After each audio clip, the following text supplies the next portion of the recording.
بسم الله الرحمن الرحيم.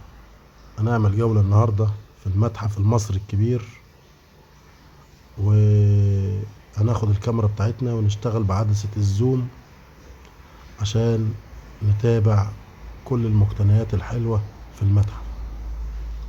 نبتدي عند الرفايع، التماثيل الصغيرة اللي قدام مننا ديت وأشكالها الجميلة وأعداد كتير، وعاوزكم تستمتعوا معايا، ويا ريت التصوير يكون كويس وستروكات واللوحات الحجرية المنقوشة ورسومات قدماء المصريين والقرابين، تقديم القرابين والنقوش على الأحجار. استمتعوا استمتعوا، يا رب التصوير يكون كويس. بحاول أقرب الكاميرا عشان الرسومات والنقوش الدقيقة تبان وتبقى كويسة، ويا رب يعجبكم التصوير. ودي رسومات اهي على أحجار، وبرضه دي رسومات، دي إضاءة. الإضاءة ديت في المتحف. أيوة، تقنية حديثة في الإضاءة على التماثيل. ده الدرج بعد ما تطلع من البهو الكبير، عليه تماثيل للملوك وحكام المصريين القدماء، ملك خفرع، ملك منقرع، والملك رمسيس الثاني. ملوك كتير، تماثيل كتير. طول ما انت طالع على الدرج انا كده بصورهم وانا نازل. تماثيل بأحجام كبيرة ورسومات كويسة. ده الملك خوفو.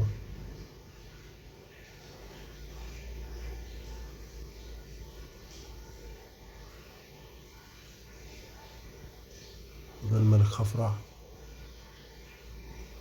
وده دخلنا البهو بقى. نصور لكم برضو تماثيل والاسترقات المنتشرة في المكان،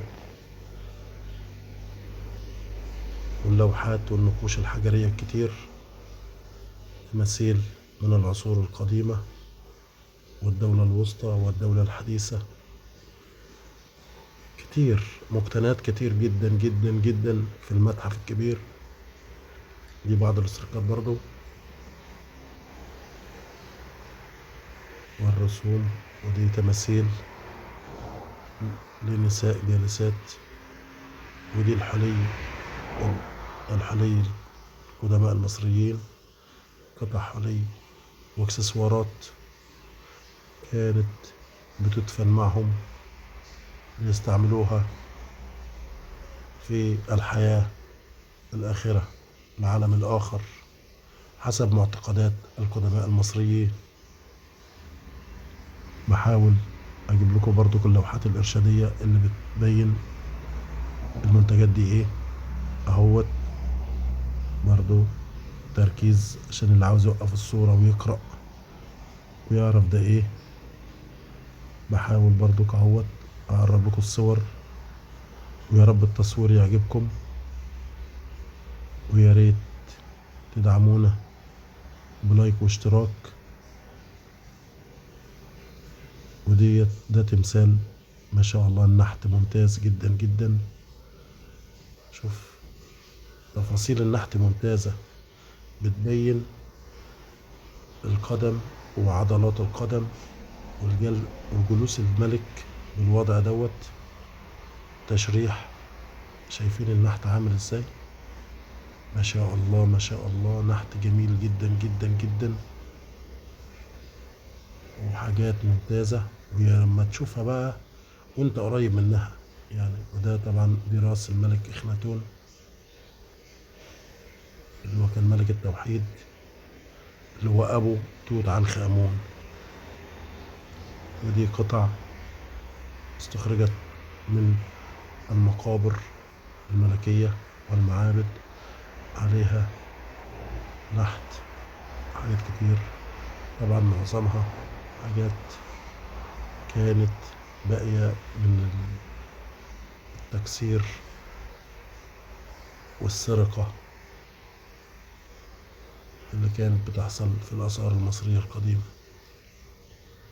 استمتعوا استمتعوا استمتعوا بالتصوير، ويا ريت ينول إعجابكم. وده تمثال لسيدة جالسة برضو ما شاء الله. بحاول أقرب بالصورة عشان تستمتعوا بالتصوير والمقتنيات الموجودة في المتحف الكبير.